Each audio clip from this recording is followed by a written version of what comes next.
This is a short product demonstration on the proper testing procedures of our plugs, rope and hose, and relief valve. First thing you want to do is inspect the surface of the plug and the rope and the hose and the gauge. Start with the gauge. Make sure you've got a gauge that's starting at 0. It's got a plastic cover. It's tight, it's not scratched up, so you can read the gauge properly. Make sure you've got the foam cover around the gauge to protect it. And then go down to your valves. Make sure the ball valve works properly. And be sure the Schrader valve has the valve inside of it, and someone hasn't taken it out or damaged it or bent it. Be sure the Schrader valve's in good shape and that the needle is in place, it's not bent or missing. Make sure the valve is operational, that it turns and stops, the handle's tight. Next you want to check your hose where it comes into the block here. Continue on down looking for cuts, scrapes, separations, and come up to the plug. At the front of the plug we want to see the inflation hose hard lined into the front of the plug. It offers us few connections, which reduces the possibility of leaks. Also, these should be tested as a unit with the hose, inflation, and the plug. Make sure the relief valve is in place.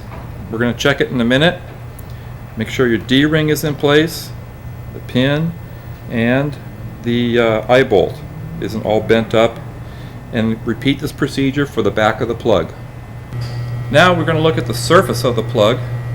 You want to rotate it all the way around, inspect for obvious deep cuts, rips, tears. Minor surface cuts or abrasions are normal, but anything that's very deep, we want to see it.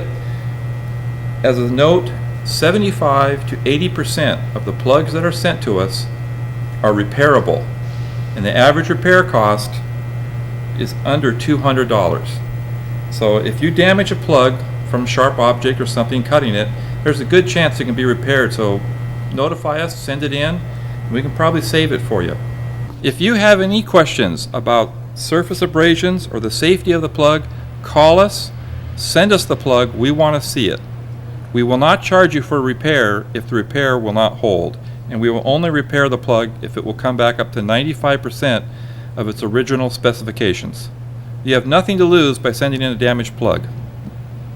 Okay, what we have here is a multi-size plug.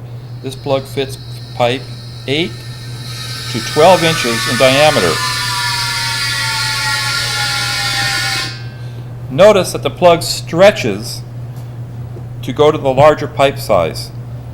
Now it's worth noting that when a plug stretches, it gets thinner. It's got to come from somewhere, and this is true with any inflatable rubber plug. Let's say the wall thickness is 1/4 of an inch when it's in 8-inch pipe.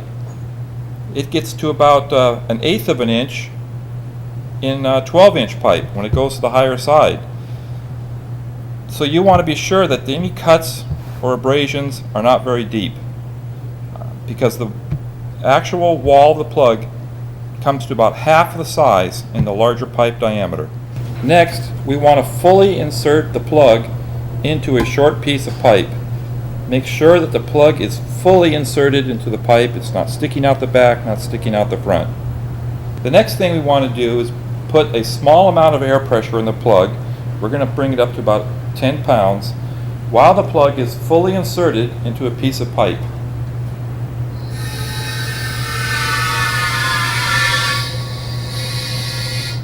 Bring the plug up to 10 pounds of air pressure, no more, to check for leaks. And the way we check for leaks is using just a little spray bottle of soap and water.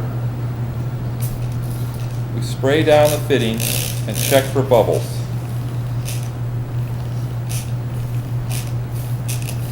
And repeat this procedure for the back side of the plug. Check all the little fittings and any threaded fitting for leaks, which will be evidenced by bubbles. Now we're going to test the safety relief valve. First thing you do is you take it out of the plug And what we're going to do here is we're going to test it up to the pressure that it's rated at.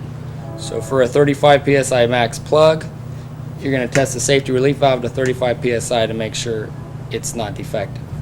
You have the air supply coming in, then a ball valve to regulate the air, and then you have an actual regulator which adjusts the pressure on the gauge, which is adjusting the pressure that's going to the safety relief valve.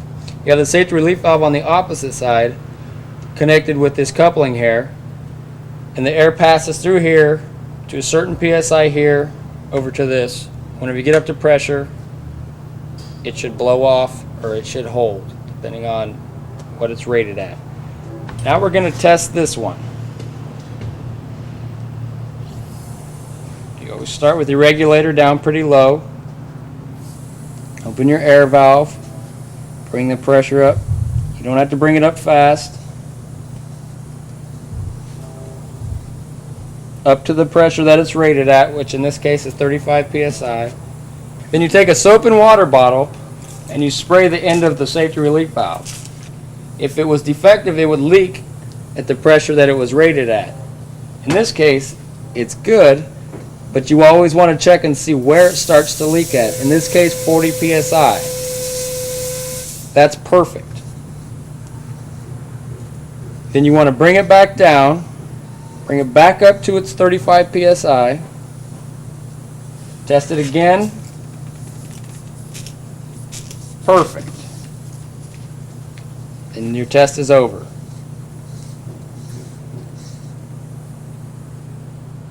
To determine the pressure at which this valve should blow off at, refer to the front of the plug.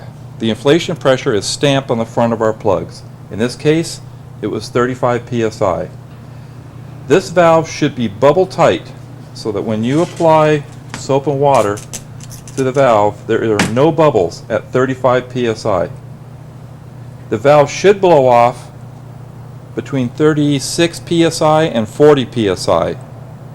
In other words, approximately 5 psi over the recommended inflation pressure of the plug. At no time should this valve leak or have bubbles at less than the inflation pressure of the plug, and it should also be discarded if it goes to more than 5 psi over the inflation rating of the plug. These valves are not adjustable. It's a pass-fail test. This is our 400 series plug. We're going to show you how to do some basic tests to this. This is very simple, and what to do if you get rocks stuck underneath the bladder.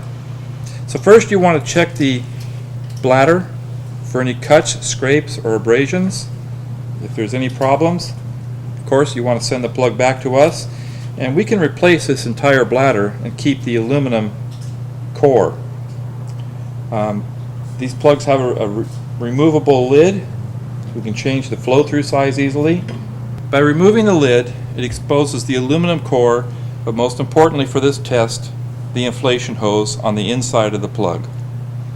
We'll attach the air supply with a ball valve, and then we will inflate the plug, checking for leaks.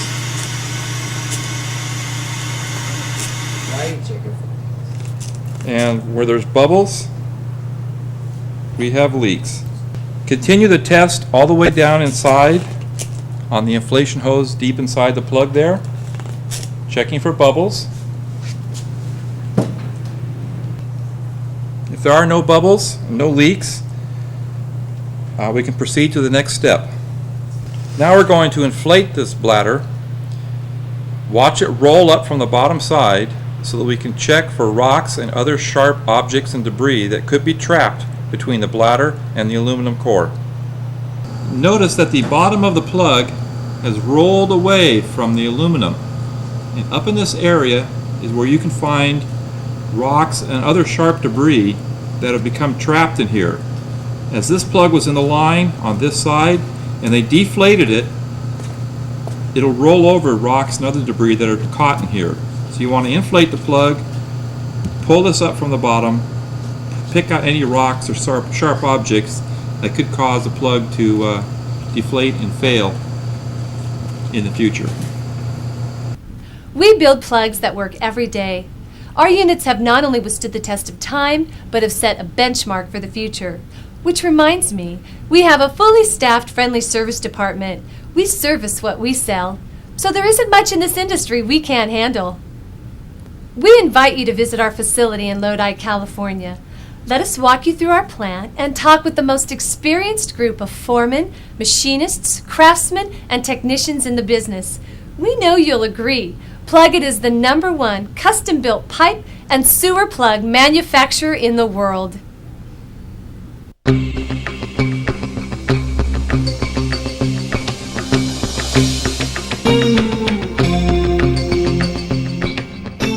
So remember,